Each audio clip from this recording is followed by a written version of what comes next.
그때 예수께서 성령에게 이끌리어 마귀에게 시험을 받으러 광야로 가서 40일을 밤낮으로 금식하신 후에 줄이신지라.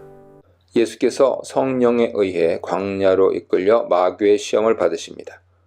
예수님은 40일 밤낮으로 금식하신 후 배고프셨습니다. 예수님의 시험은 40일 동안 인내하고 나서 받은 것이므로 사탄이 시험한 순간은 매우 배고픈 상태였습니다. 40이라는 숫자는 이스라엘의 40년을 상기시키죠. 첫 번째 시험입니다. 사탄은 배고픈 예수님에게 돌을 빵으로 만들어 먹으라고 시험합니다. 사탄은 예수님이 하나님의 아들이며 능력을 갖고 계신 줄 알고 명령합니다. 사탄은 아들의 능력을 사용해 먼저 자신의 필요를 채우라고 시험합니다. 예수님은 기록된 말씀 신명기 8장 3절을 근거로 사람이 빵만으로가 아니라 하나님의 입에서 나오는 모든 말씀으로 살 것이라고 반응합니다. 광야에서 하나님의 말씀을 신뢰하지 못한 사람들은 자신들의 먹는 문제에 우선권을 두고 만나를 저장하려 했습니다. 그러나 먹는 문제를 먼저 해결하지 않으면 굶어 죽는다는 것은 사탄의 거짓말입니다. 이 시험은 예수님이 하나님의 아들로서 가지는 권위를 자신의 필요를 위해 먼저 사용하는 것이 아니라 하나님의 뜻에 먼저 순종하는 것으로 묘사합니다. 두 번째 시험입니다. 첫 번째 시험에 대해 예수께서 기록된 말씀을 언급하는 것으로 대응하시자 사탄도 기록된 말씀을 근거로 삼습니다. 시편 91편 11, 12절입니다. 사탄은 예수께서 아들로서 아버지를 믿고 뛰어내리면 거룩하신 하나님이 반드시 살려주실 것이라고 강조합니다. 사탄의 논리에 따르면 하나님을 믿는 자들은 반드시 어떤 어려운 순간에도 다치지 않고 죽지 않아야 합니다. 사탄의 시험은 성경의 문맥을 이해하지 못하고 한 구절만 사용하는 것의 위험성을 보여줍니다. 예수님은 사탄이 성경 본문을 잘못 적용한 것을 드러내기 위해 신명기 6장 16절을 인용하십니다. 하나님의 아들 혹은 아들들은 하나님의 신실함을 시험하는 존재가 아닙니다. 예수님은 죽음의 순간일지라도 아버지의 보호하심을 신뢰하실 것입니다. 세 번째 시험입니다.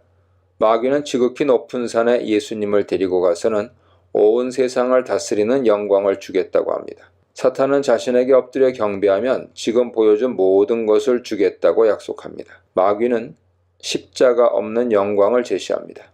예수님은 사탄아 물러가라며 사탄을 내쫓으십니다. 예수님은 사탄이 제시한 것과 같은 나라를 건설하기 위해 온 것이 아니며 그런 나라를 얻기 위해 부당한 방식을 택하는 아들도 아닙니다. 사탄은 십자가에서 종교 지도자들의 입으로 다시 찾아올 것입니다. 그러나 예수님은 십자가에서 숨이 닫힐 때까지 고난받는 종의 길을 갑니다. 순종한 아들은 산에서 하늘과 땅의 모든 권세를 얻습니다. 세 번째 시험을 이기자 사탄은 물러가고 천사들이 아버지를 신뢰한 예수님을 섬깁니다. 시험 이야기는 세례 장면과 자연스럽게 연결되는데요. 두 장면은 예수님의 정체를 하나님의 아들로 밝힙니다. 광야 시험은 예수께서 어떻게 하늘나라의 사역을 성취하실 것인지 보여줍니다. 예수님은 아들로서 아버지의 뜻에 순종하시고 아버지를 신뢰하며 십자가의 길로 가는 삶으로 구원의 목표를 이루실 것입니다. 시험 이야기의 초점은 예수님의 정체에 있기 때문에 우리는 예수님이 누구신지 파악한 다음 신자 개인에게 적용할 필요가 있습니다.